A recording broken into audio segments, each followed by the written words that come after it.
There was even times in the first 3 or 4 years where it's payday and you start to think, shoot, there's not enough money in the bank to pay the staff. Hopefully we have a good weekend. Go to the bank and borrow, 300 grand and I got to keep going. Yeah, it's tough, man. It's been crazy. And this was like, you said 3-4 years, like into the restaurant. Into the restaurant. Hi everyone, and welcome back to another video and the rest of the story here from Eddie. Spent 20 years in Taiwan. Super interesting story. It's the first time I hear someone coming to Taiwan as a soccer coach. Now, 20 years later, you're still here. You're running very successful restaurant, delicious hot wings. Thank you. And honestly, like hand on heart, Thanks, your man. YouTube channel. I'll take that.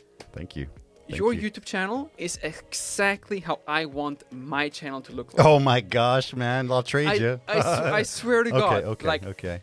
You had Francesca Chang on. Francesca's amazing, yeah. And you had her too, right? Yeah. I saw her you saw live her there. streaming. Yeah, she's and awesome. Literally, like the next day, I texted her on Instagram. It's like, psst, hey, do you want to come to my channel too? Yeah. Oh, that's awesome. Because Thanks, I saw you. So I feel if you want to call yourself a YouTuber, you got to have a certain amount of subscribers and stuff like that. So I would like to get to the point of a YouTuber sometime, but what's the one thing that you want people to know you for? To be honest, probably the channel. I'd like to grow the channel more than the restaurant. I mean, the restaurant's great. I plan on doing some things with it. It's great. It sounds super interesting though. It sounds like you're definitely want to expand the Eddie Empire. That's a good name. Yeah, the Empire. I'm gonna trademark that name. Trademark TM. But I enjoy doing this. I love to chat. Just sharing stories of people it's really something that I love. I'm not entirely sure how everything is connected, and I hope we can, by going in chronological order, figure this out. Sure. You already mentioned that it all started with Eddie Burrito. Eddie Burrito in Danshui, Old Street, Laojie, yeah. And now it is a restaurant in Tianmu. Yep. It is Cantina. Eddie's Cantina. And I had another interview with Amy. Okay, yes, sure, yeah. You guys seem very, like, living very similar life. Like, Danshui, been here forever. I know, and stuff like this. And I asked her what was the most challenging throughout her entire career. Yeah. And she said once we had 2 restaurants. It's tough. And she felt that she had to be in 2 places at the same time. Yeah. Would you agree that was the most challenging part, or were there any other challenges for you? I think when you have to staff 2 places, it's tough. Again, I was saying I want to expand, and I do want to, but I have to fix some issues first. I need to get the system organized first, so that, like, right now, what happens is you're the system, and if you're taking a day off, it's not working. Right now, I got a really good team, so it's okay. But you're here right now. I'm here right now. It's what, Wednesday night, right? I'm here right now, which is great. We're open. We're good. Hopefully, we're busy. Hopefully, I still have a restaurant. Hopefully, it's still there when we're done, right? You got to keep 2 full, and then one's busy, one's not busy. You're going back and forth, and then both are busy. You're happy, and then when none are busy, you're like, oh my gosh, what are we doing? Managing people is the toughest part. I know a lot of chefs, way better chefs, way better cooks than me, that have opened and shut down their restaurants because people skills are so invaluable. I can imagine, like, being a chef, you're doing that because you're passionate about you love it. Cooking, yeah, of course. Yeah. And you're not doing that because you want to manage other people who exactly. That's exactly it. Yeah. But how much are you actually cooking right now? The busier you get, and then the more staff you get, and the more quote unquote successful you get, the less you get to cook. I did get into the kitchen today to make the hot sauce, but that was it. In the beginning, I was too scared to teach anybody my recipes because, you think they're going to steal them and run away. Now, I teach my guys everything. They know all the tricks. I don't worry about that anymore because it's so much work to do that they're just like, wow, yeah, I don't want to do all this and all the crap that you've got to deal with. You're still the boss. I mean, you try to be, friends and stuff like that, but it's tough. When were you or are you happiest? Sometimes I got to make the dough in the morning still, like for the tortilla bread. I love that. It takes me about 3 hours. Just to make the dough? Yeah, because you make the dough. You got to make it from scratch, and then you throw the little pieces into the dough rounder to make them into little balls. It takes about 3 hours. But that's from like flour to like final product. So I enjoy that. So it takes me maybe 2 to 3 hours, depends on if I'm just kind of like grooving or if I'm like in a rush, right? My next question was going to be, what is your favorite thing about running a restaurant? But I saw your eyes sparkle. You're making the dough. So that's actually not my favorite thing. My favorite thing is talking to the customers. Yeah, that's one of my Okay. favorite things. Coming around and getting to talk to everybody. And when you cook something and you put it out and somebody eats it and they're just kind of like, whoa, they nod and they're like, yeah, that's it. That's my favorite. Wow. So okay, so now we have an explanation for why you have your YouTube channel as well then. Sure, yeah, You yeah, can maybe invite that's people it, and- right? And talk to people. Well, my buddy who's like an audio like freak guy, he's like, well, you have the mixer and the mics there. Why don't you use those? And I said, I don't know how to put that into my computer. And then he just comes with this little adapter. He's like, boop, boop. And I was just like, wow, okay. So I should also mention he's recording it live Yeah. on Tuesdays at 7 p.m. 7. Tuesday live. try to go there on Tuesday at 7 p.m. so you get Yeah. to experience the live recording of these videos as well. 'Cause Yeah. it's, I'm a little bit biased, but they're amazing. Those videos. Thanks, man. I appreciate that. What was the happiest milestone or like moment through your career? When the income is steady. It was probably the happiest time. People maybe think I'm greedy, but picture working for 10 years for free, breaking even. There was even times in the first 3 or 4 years where it's payday and you start to think, shoot, there's not enough money in the bank to pay the staff. Hopefully we have a good weekend. And then sometimes we did. And then there was, I would say probably 2 or 3 times that we didn't. And it's just like, go to the bank and borrow, 300 grand. The interest rate would be ridiculous because I'm like, I need it now.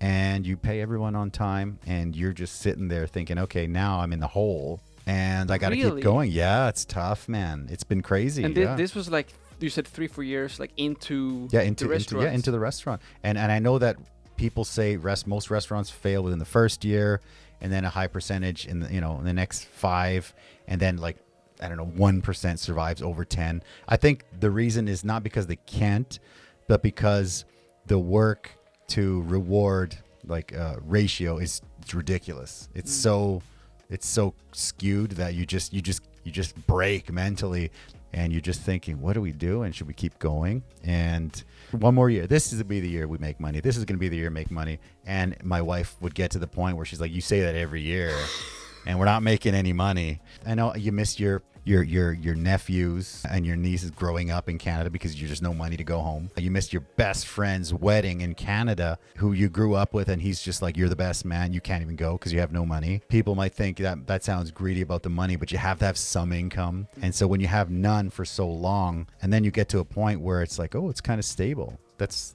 kind of nice. Can I buy a microphone now? And you go on PC Home and just buy it, and you still get crap from the wife. She's like, why'd you buy this microphone? I'm like, oh, I need it. It's part of marketing for the restaurant. It's marketing.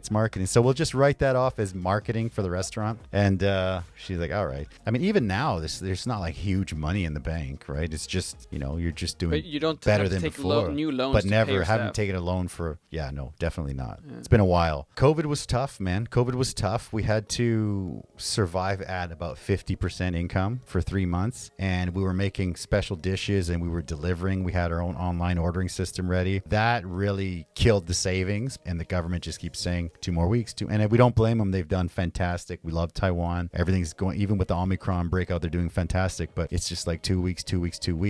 Scootering out to Nehu, delivering food, it was crazy because either that or just close or just give up, right? Not really for the money. I don't really care that much about money because when you're broke for so long, you don't care that much about the money anymore.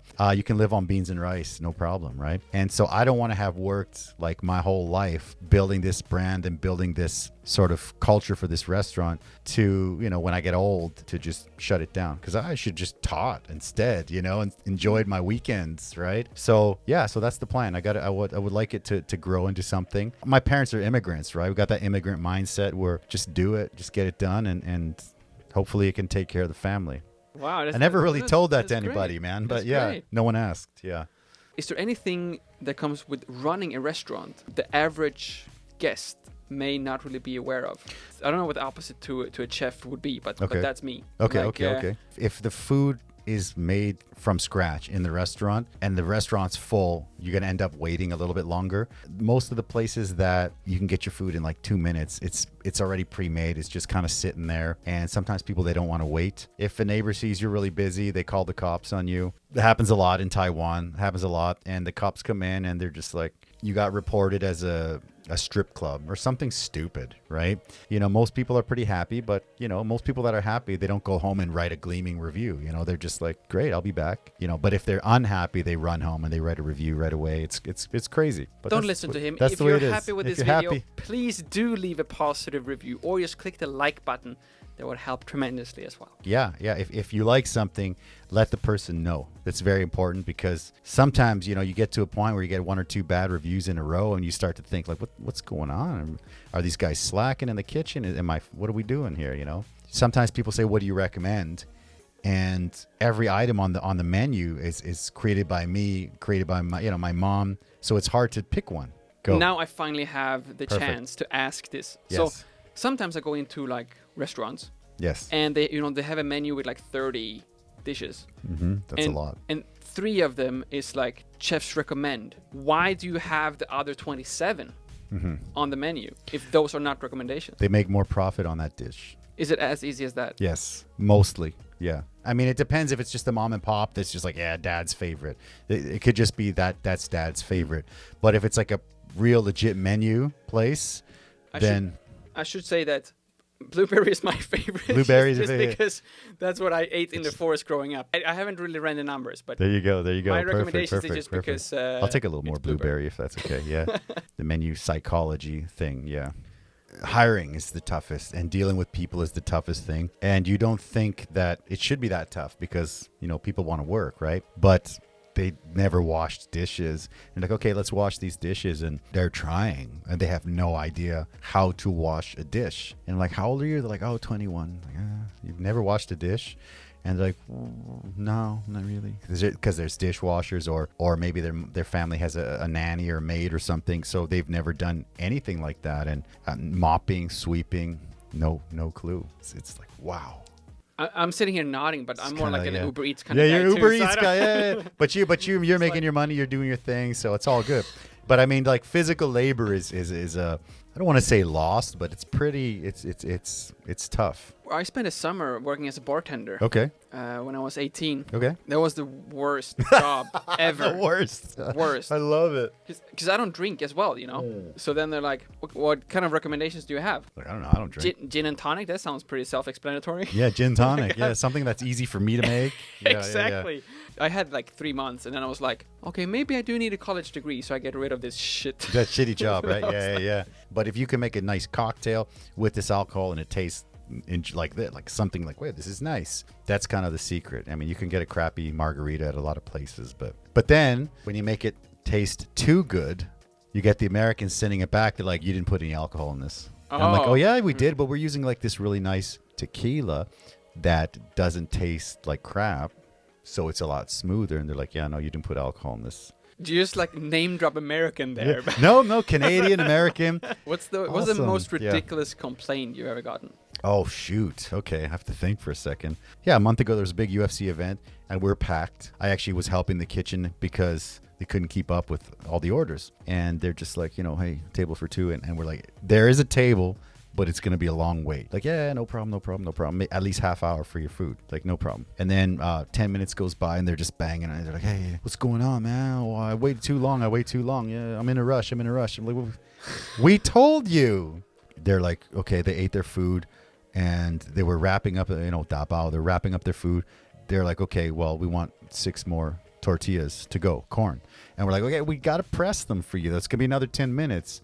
They go up to pay, and they're complaining. Took the corn tortillas, and they're like, I'm not paying for these. So they paid their bill. They refused to pay the service charge. And then they took the extra pack of corn tortillas, and they're like, we waited too long. We're not paying for these. They put them in their bag with their dabao.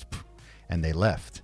10 minutes later, like, kid you not, bloom, new 1-star review. Bloom, new 1-star. Both of them gave us a 1-star review. And it was just like, yeah, it was ridiculous, man. Oh. Okay, I think we're gonna round off on a little bit more positive tune here. Please. Yeah. Which I hope is your YouTube channel. Sure. First, I thought there's so many cool people that I get to meet, and I think these guys, they're amazing. I would like to try to do a podcast. I would love to share these stories. It was more a passion project. It was zero to do with the restaurant. But you always done live streaming. In the beginning, I thought everyone just did everything live. That's what I thought. I'm like, okay, wow, they're pretty good at live, right? So I'm like, okay, cool. Is there any advice you can give to someone in your situation who has like not only a full-time job, but your own restaurant, your own business that kind of wants to like get into it and to try it out? What is like the top advice you can give? I would say try everything. I like to try everything. Tried so many things, failed at so many things. I would say try everything. There's always the older generation that kind of, I don't want to say looks down, but looks down on the younger on the younger generation. Oh, kids nowadays, you know. I also failed recently at mining crypto, mining chia. So, you know, we sold some equipment and we took our losses. Don't listen to the naysayers. There's so many naysayers out there. Like, why would you do a podcast? Nobody cares what you think. You're just a taco guy, you know. It's crazy. It's like, well, not even the burrito. Yeah, guy. Not even You're burrito. like I'm just a taco guy. Still a small channel, but I love it. I'll do it. Probably do it forever. Looking forward to it every week. Thanks, Every I appreciate it, man. Thank you so much. That's really means a lot. Yeah. If you're there and you saw this,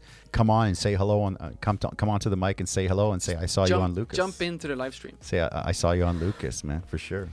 If people do come there, what do you recommend at your restaurant? On a Tuesday is a Taco Tuesday, so tacos are definitely the best price on a Tuesday. We get 100 NT tacos on a Tuesday. Wings are half price on Wednesday. I'd have to say it's tough because like I said before, you created every single dish and it's kind of like it's like your baby's every dish.